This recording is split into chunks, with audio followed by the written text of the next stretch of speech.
Welcome to the Wednesday Bible study from Macedonia Baptist Church of Monroe, North Carolina. This coming Sunday, we're going to be back in Hebrews chapter 11, and we'll be dealing with verse 3.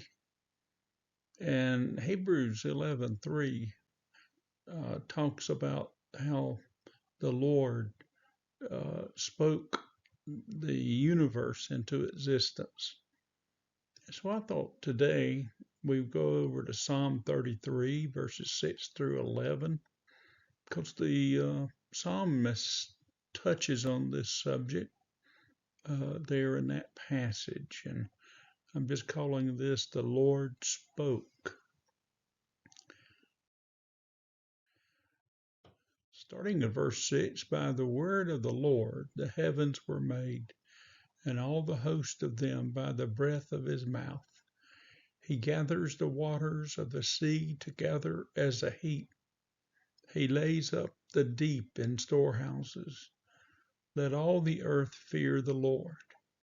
Let all the inhabitants of the world stand in awe of him. For he spoke, and it was done. He commanded, and it stood fast. The Lord brings the counsel of the nations to nothing. He makes the plans of the peoples of no effect. The counsel of the Lord stands forever, the plans of his heart to all generations. Of course, that's Psalm 33, 6 through 11. And just going back on it, it said the Lord spoke and things happened.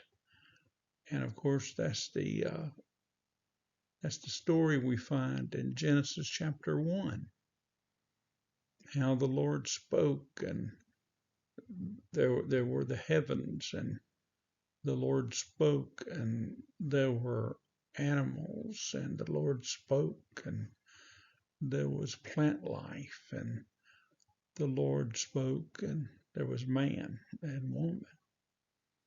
And that's just part of it.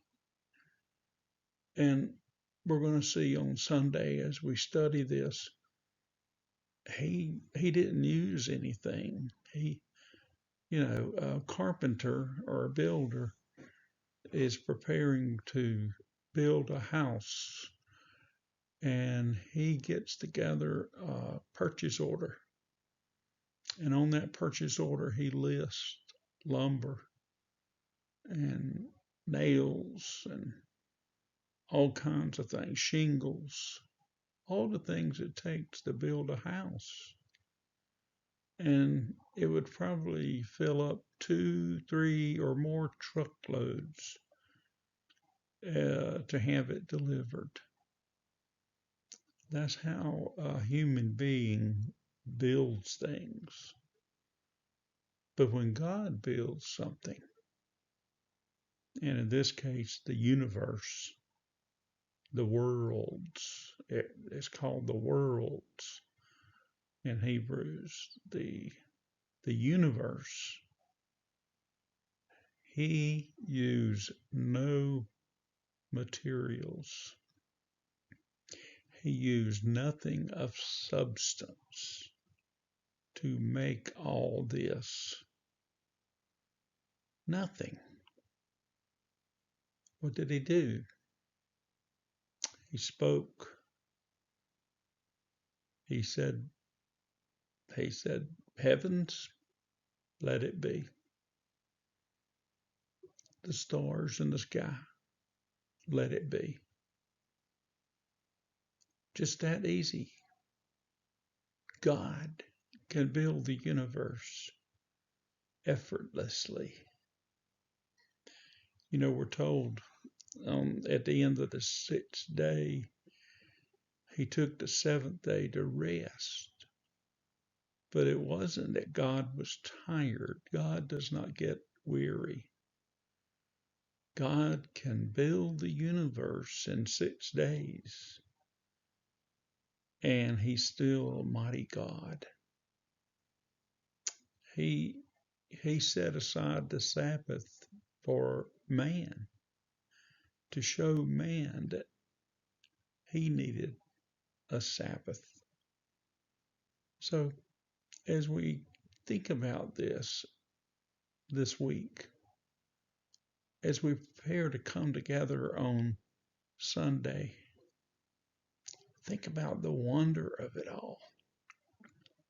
I mean, you can go on trips, you can look at magazines, you can look at photos, you can look at videos, and you can see the vastness of this world, the physical features of various countries.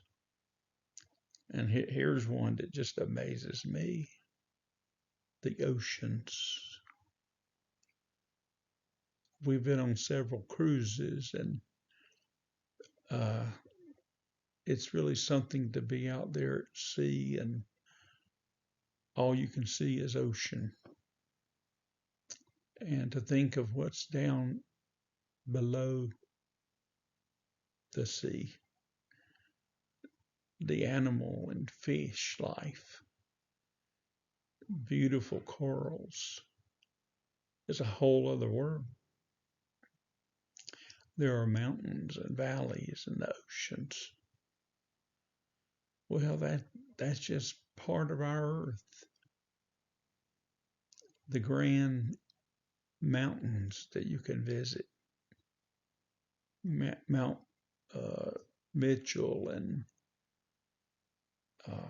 in other countries, great mountains, tall mountains that people risk their lives to climb.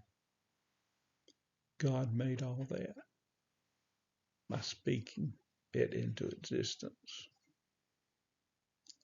This last part in verse 11, the counsel of the Lord stands forever, the plans of his heart to all generations. Just remember that. Walk in the will of God. Follow his counsel.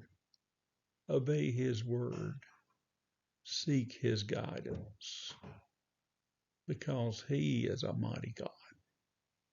Thank you for listening. And if you are part of our congregation at Macedonia, we look forward to seeing you on Sunday.